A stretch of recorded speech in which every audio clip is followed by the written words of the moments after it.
가요 밤 깊어 문득 그대 얼굴이 떠올라.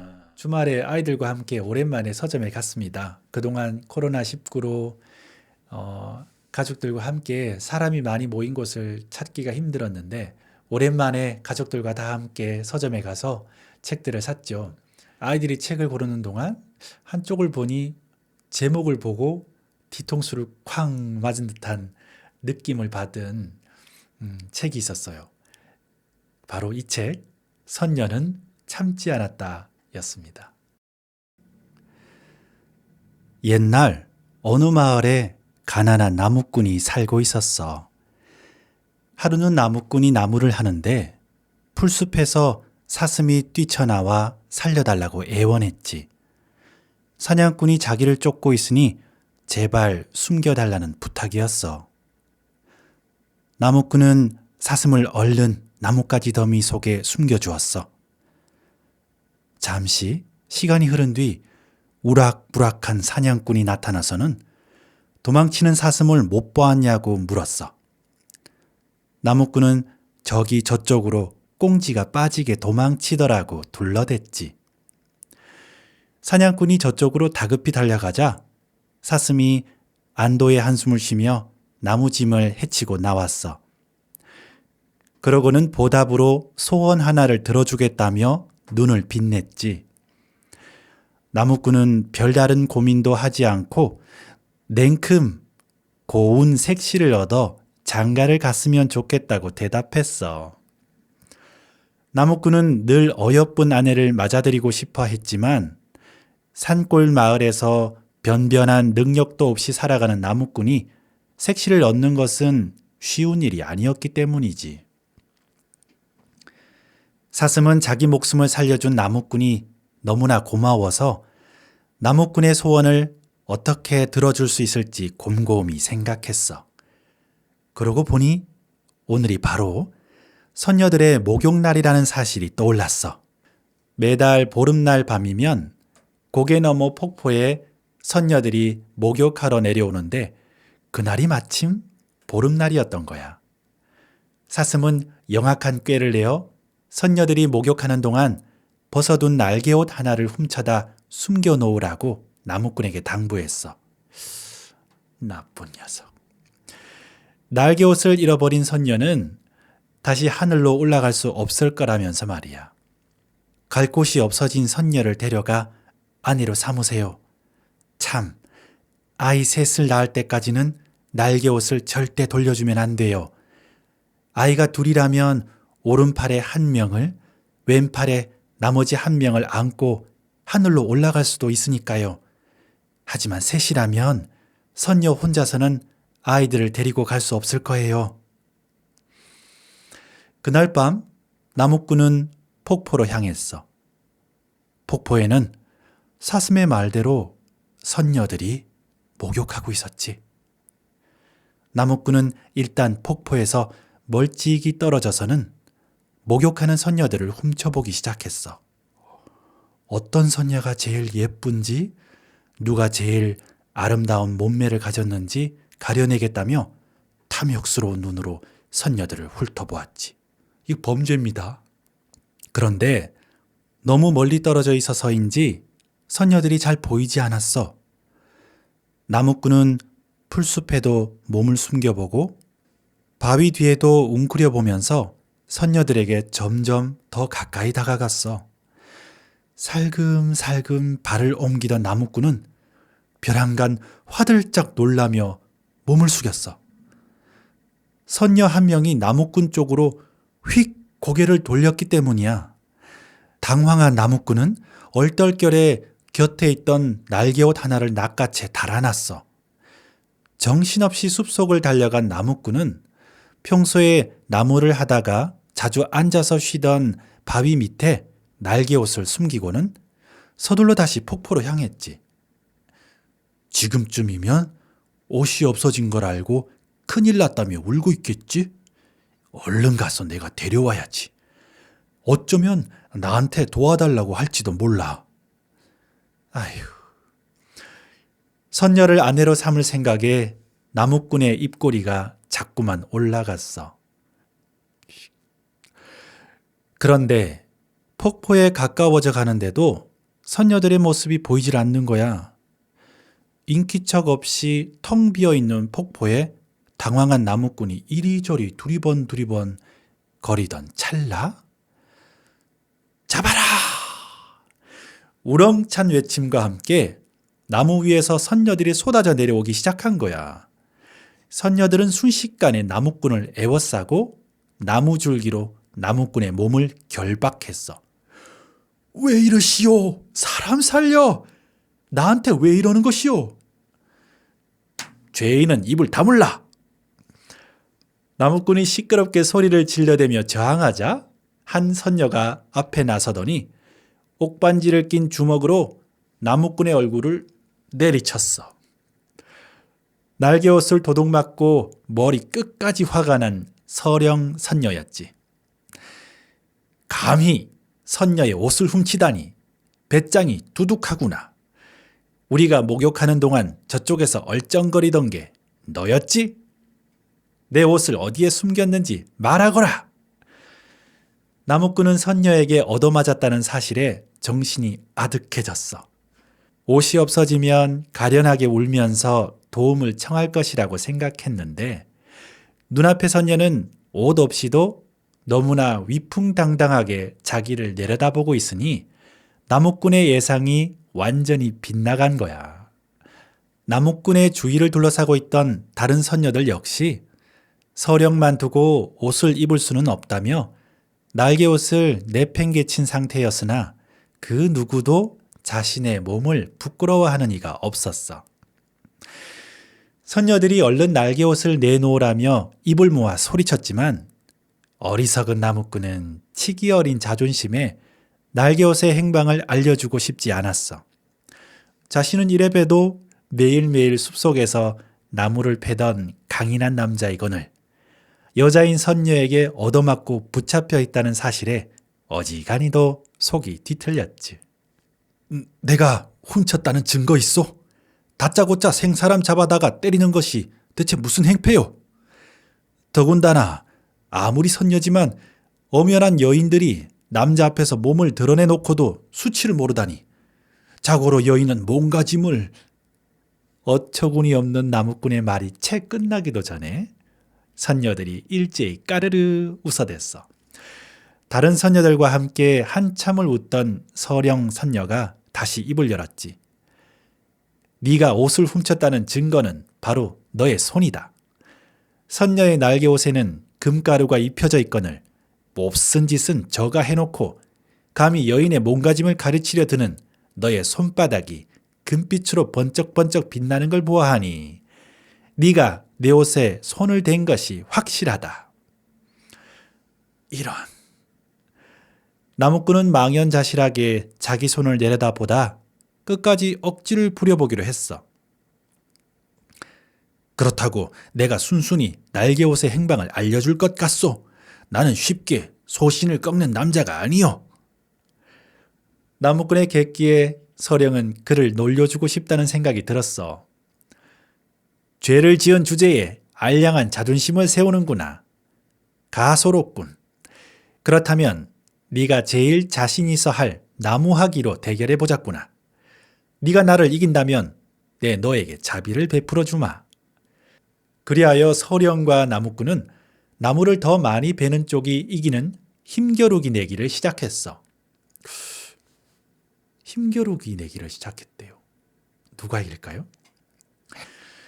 나무꾼은 내심 날개옷도 없는 선녀가 커다란 도끼로 나무를 패는 건 무리일 거라고 기대했지. 그는 수년간 나무를 해온 자신의 힘이 더 셀 것이라는 희망을 품고 있었지만 그것은 선녀를 얕본 나무꾼의 헛된 희망이었어. 서령은 지치는 기색도 없이 계속해서 나무를 찍어내렸지. 나무 하나, 둘, 셋, 넷. 나무꾼은 나무 한 그루에 숨이 차서 헉헉대는데 서령은 전혀 지친 기색을 보이지 않았어. 나무꾼이 기력을 다서서 거의 쓰러질 지경이 되어갈 즈음 저 멀리서 누군가가 허겁지겁 달려오는 소리가 들려왔어. 불쑥 풀숲을 헤치며 모습을 드러낸 것은 바로 사슴이었지. 나무꾼에게 선녀의 옷을 훔치라고 알려주었던 사슴은 입에 서령의 날개옷을 물고 있었어. 선녀님, 잘못했어요. 용서해 주세요. 서령의 앞에 날개옷을 내려놓은 사슴이 벌벌 떨며 고개를 조아렸지. 사실 사슴은 줄곧 나무꾼으로부터 한 발짝 떨어진 곳에 숨어 있으면서 나무꾼이 날개옷을 무사히 훔치는지 안전한 곳에 숨기는지를 지켜보고 있었어. 그런데 뜻밖에도 너무나 강인한 선녀들이 자기도 찾아내 벌을 줄까봐 안절부절 못하다 결국 날개옷을 빼내온 거였지. 기력이 모두 빠진 나무꾼은 사슴이 날개옷을 가져온 것을 보자마자 그만 쓰러져 버렸어. 완벽하게 패배한 나무꾼은 자신이 되지도 않는 객기를 부렸음을 깨달았지만 이미 늦은 뒤였지. 서령은 오들오들 떨고 있는 사슴에게서 옷을 받아 입고 냉정한 목소리로 말했어. 날개옷의 행방을 어떻게 알고 가져왔지? 사슴이 겁에 질린 채로 사실을 줄줄 털어놓자 선녀들이 모두 분노하며 이 괘씸한 사슴과 나무꾼을 벌해야 한다고 소리쳤어.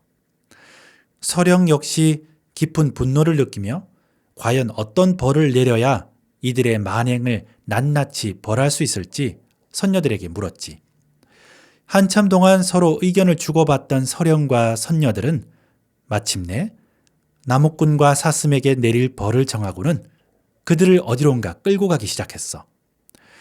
선녀들이 향한 곳은 다름 아닌 마을 중심에 있는 시장 한복판이었어.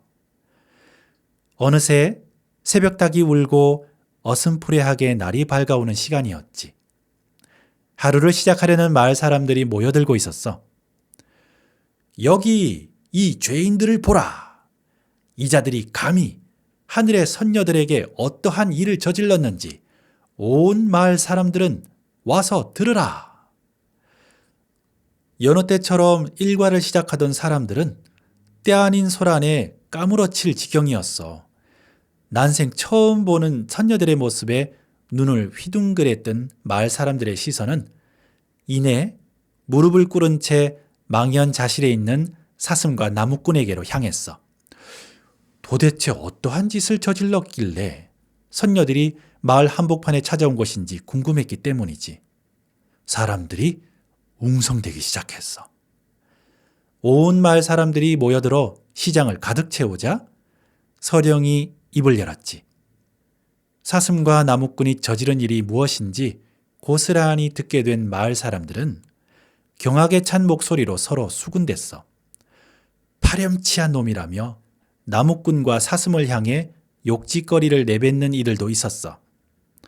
서령은 사람들의 목소리를 잠재우고 곧이어 엄격한 목소리로 형벌을 내렸어. 목욕하던 선녀들의 알몸을 몰래 엿본 죄, 선녀들의 날개옷을 훔친 죄, 선녀를 강제로 데려가 아내로 삼으려 한 죄를 지은 나무꾼에게는 천일간 투명 옷을 입을 것을 명한다. 나무꾼에게 내려진 벌은 다름 아닌 보이지 않는 옷으로 한 번 입으면 때가 되기 전까진 절대 벗을 수 없는 옷이었어. 서령이 나무꾼을 향해 주문을 외우자 나무꾼이 입고 있던 옷은 깜쪽같이 사라지고 그의 맨 몸뚱이가 드러났어. 나무꾼은 앞으로 1000일 동안 벌거벗은 것과 다름없는 채로 마을을 돌아다니고 나무를 해야 하는 처지가 된 것이지. 남의 몸을 몰래 훔쳐보고 옷까지 훔쳐가버렸던 나무꾼에게 딱 맞는 처사였어. 나무꾼에 이어 사슴에게도 벌이 내려졌어. 파렴치한 계략을 꾸며내 나무꾼과 작당한 사슴에게는 1000일간 입이 묶인 채로 생활할 것을 명한다. 서령은 사슴의 주둥이에 주문을 걸어 사슴이 말을 하려거나 먹이를 먹으려 하면 입이 딱 달라붙어서 벌어지지 않게 만들었어. 사슴은 오로지 쓰디쓴 풀을 먹을 때에만 그 입을 열 수 있었지. 아무리 배가 고파도 천일 동안 사약만큼 쓴 풀만 먹고 살아야 하는 거야. 그 입으로 선녀의 옷을 훔치고 강제로 아내 삼게 하려는 계략을 떠벌렸으니 받아 마땅한 벌이었지. 그렇게 온 마을 사람들 앞에서 사슴과 나무꾼에게 징계를 내린 서령과 선녀들은 홀가분한 기분으로 천상으로 돌아갔어. 나무꾼과 사슴은 벌을 받는 천일 동안 자신들의 잘못을 뼈저리게 후회했지. 나무꾼의 벌거벗은 몸을 두고 천벌을 받아 마땅하다며 이웃 동네 사람들까지 찾아와 수군댄 것은 비밀로 해두자. 선녀와 나무꾼 이야기가 얼마나 어처구니 없는 것인지는 이미 많은 이들이 알고 있습니다. 나무꾼과 사슴이 선녀에게 행한 행위는 명백한 범죄이지만 원전을 비롯한 동화책에서 그것은 비판의 대상이 전혀 아니었습니다. 원작에서는 은혜 갚은 사슴의 신의와 선행을 베푼 나무꾼의 고운 심성을 칭찬할 뿐 선녀들을 훔쳐보고 옷을 숨기고 갈 곳 없도록 상황을 꾸며 아내로 취하는 것은 전혀 이상하지 않은 행동처럼 묘사됩니다. 아이들에게 이 동화를 읽어줄 때 문득 어쩌면 아이들에게 잘못된 성관념을 심어줄 수도 있겠다라는 생각을 부모님들은 하실 겁니다. 저도 어렸을 때 나무꾼과 선녀 이야기를 들으면서 이 지상에 남게 된 나무꾼이 참 불쌍하다. 아유, 조금만 참지라는 생각을 했었는데요. 나중에 성인이 돼서 아이들에게 이 내용을 읽어주려고 할 때 이건 아닌데? 라는 생각이 들더라고요. 그리고 입장을 바꿔서 한번 생각해 보죠. 선녀, 즉 딸을 잃어버린 옥황상제, 하나님께서는 이 나무꾼에게 천벌을 내릴까 생각하고 계시지 않았을까요? 어쩌면 나무꾼이 말에서 떨어져 이 지상에서 다시는 하늘로 올라오지 못한 것은 선녀의 아버지 옥황상제께서 내린 천벌이 아니었을까요?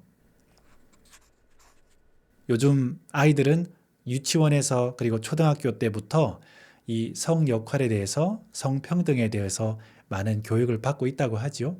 아이들뿐만 아니라 어른들도 직장 내 교육에서 이 성 문제를 지속적으로 교육받고 있습니다. 알게 모르게 우리가 습관적으로 행하는 말, 행동 중에 성 역할에 대한 고정관념, 때로는 차별, 때로는 혐오가 있지는 않는가 한번 돌아보았으면 합니다. 선녀는 참지 않았다. 이 책은 지극히 상식적으로 각색된 10편의 전래동화를 들려줍니다. 아이들에게 부모님이 읽어주기에도 참 좋은 내용이고요. 그리고 어른인 우리 성인들도 꼭 한번 읽어보았으면 하는 책입니다. 위즈덤 하우스의 선녀는 참지 않았다입니다. 마음을 열어요. 그리고 마주해요. 처음 태어난 이별에서 사는 우리 손잡아요.